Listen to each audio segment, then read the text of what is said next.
Assalamualaikum warahmatullahi wabarakatuh. Halo Sobat Kuliner Ramadan. Dan kali ini kita sudah kedatangan narasumber yang sangat luar biasa pada hari ini, yaitu selamat datang kami ucapkan kepada Ibu Dr. Mismiati SEMP.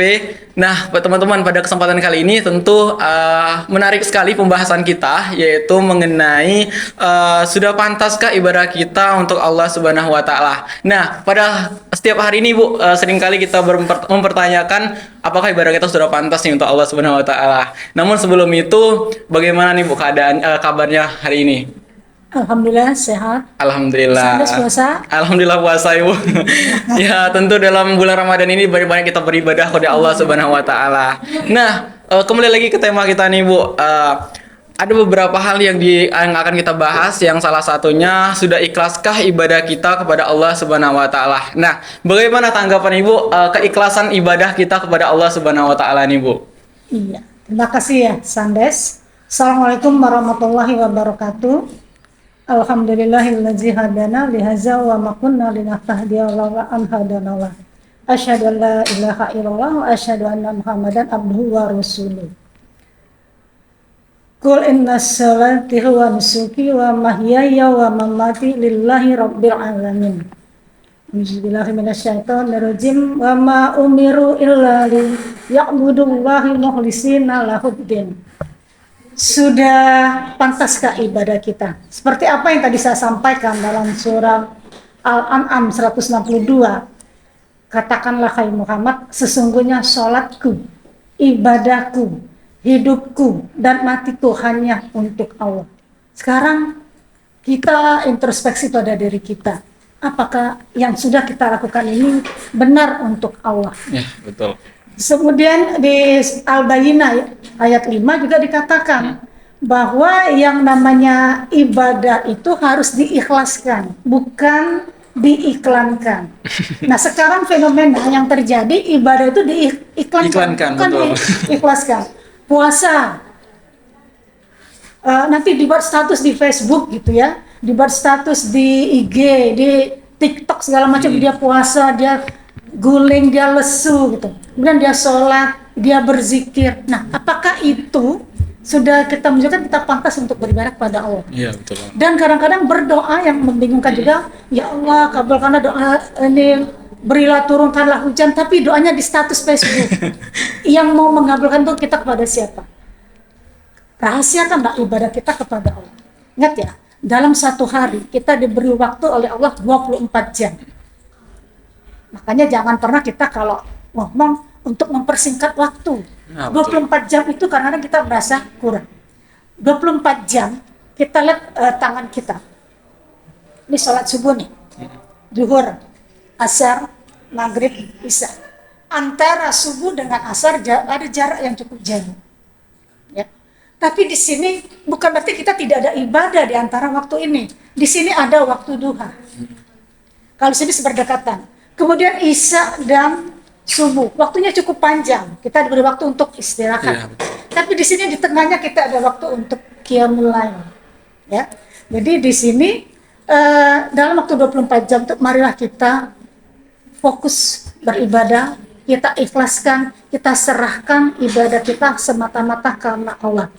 Stop buat status semua ibadah kita memberi makan, kita memberi sumbangan, kita update status, stop ya. Kita fokus hanya meminta ridho dari Allah Subhanahu wa taala.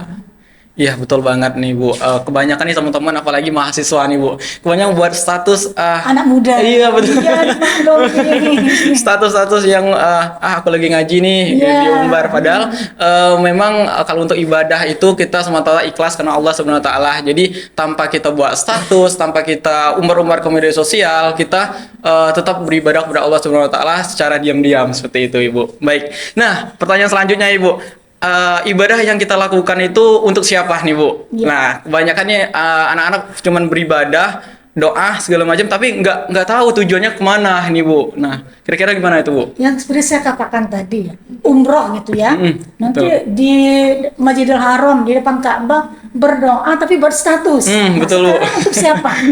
Ya. Terus nanti undanglah teman-teman saya ke sini tapi di-update di status. Sekarang siapa lagi pada siapa kita mohon? Pada Allah. Nah sekarang ibadah kita, sekali lagi saya katakan, ibadah kita ikhlaskan, kita serahkan kepada Allah. Masalah diterima atau tidak itu hak prerogatif Allah. Kita hanya melaksanakan ibadah sesuai dengan tuntunan. Kemudian ada lagi yang fenomena sekarang, Hari Ibu.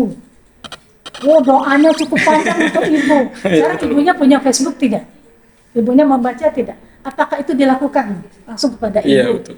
Keluarga sakit, syafaqillah. Nah, sekarang di status, apakah kita benar-benar serius mendoakan itu?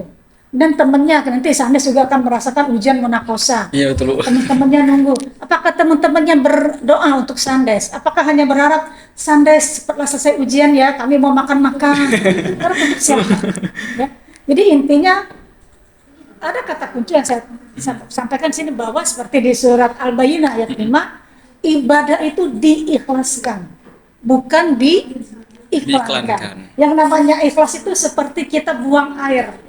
Tidak kita toleh-toleh lagi, kenapa saya keluarkan kok nyesel ya, kenapa ya, kenapa dan kenapa tidak. Pokoknya apa yang sudah kita lakukan, lupakan. Masalah diterima haknya Allah. Iya, betul banget, Bu.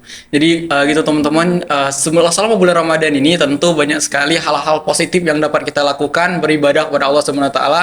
Yang sebelumnya kita seperti gelas nih, Bu, gelas yang penuh dengan air kosong. Ketika kita di bulan Ramadan, kita isi dengan air putih terus-menerus, maka air kotor itu akan menjadi air putih. Nah, gitu juga dengan kehidupan kita. Jadi setiap langkah-langkah kegiatan maupun langkah-langkah ibadah kita harus semata-mata ikhlas karena Allah Subhanahu wa taala, bukan karena iklan tadi, Bu, ya. Nah, jadi kalau karena iklan semua orang juga bisa, teman-teman, karena sekarang tidak dipungkiri lagi, Bu, karena sudah teknologi sangat luar biasa berkembang. Globalisasi. Iya, betul banget. Nah, terakhir nih, Bu, kira-kira ada nggak sih pesan-pesan untuk teman-teman yang nonton video ini ketika sedang beribadah menuju jalannya Allah Subhanahu wa taala di bulan Ramadan ataupun setelah Ramadan ini, Bu? Bukti bahwa kita benar-benar sudah melakukan ibadah selama bulan Ramadan ini dengan khusyuk. Apa yang sudah kita lakukan di bulan Ramadan tetap kita lakukan di bulan Syawal. Di bulan Ramadan kita rajin sholat duha, terus lakukan. Jangan hari ini sholat id lupa, duhanya sudah lupa. Zuhurnya yang tadi kita qobliyah ba'diyah, cuma sholat zuhurnya saja. Tetap kita tingkatkan. Kita tidak tahu usia. Iya, betul. Usia meninggal itu tidak perlu sakit. Belum tentu harus melalui sakit, tidak mesti harus melalui usia tua. Ada yang usia 94 masih sehat, ada yang usia 20 tahun sudah Allah panggil. Iya, betul. Jadi kita tetap fokus ibadah semata-mata karena Allah. Termasuk kita menuntut ilmu, walaupun ilmu tidak bersalah, kita tuntut terus ya. Kita fokus, kita menuntut ilmu karena Allah. Iya, betul. Kita bekerja karena Allah, kita ibadah karena Allah. Masya Allah. Jadi gitu teman-teman, pada hari ini sangat luar biasa, banyak banget pembelajaran yang kita dapatkan yang sebelumnya kita belum mengetahui tentang ibadah, iklan atau yang lainnya. Jadi setelah ini harapannya buat teman-teman yang menonton video ini dapat meningkatkan lebih lagi mengenai ibadahnya, apalagi bulan Ramadan. Baik Ibu, mungkin cukup, terima kasih banyak sudah hadir di podcast Kuliner Ramadan pada hari ini. Dan teman-teman terus saksikan podcast Ramadan di video-video selanjutnya karena bakalan banyak pembelajaran-pembelajaran yang positif yang bakalan kami sebar di channel YouTube podcast Ramadan dari UIN Raden Patah Palembang. Terima kasih, saya Sandes Pratama, dan terima kasih Ibu Dr. Mismiwati SEMP, dan kami akhiri. Wassalamualaikum warahmatullahi wabarakatuh.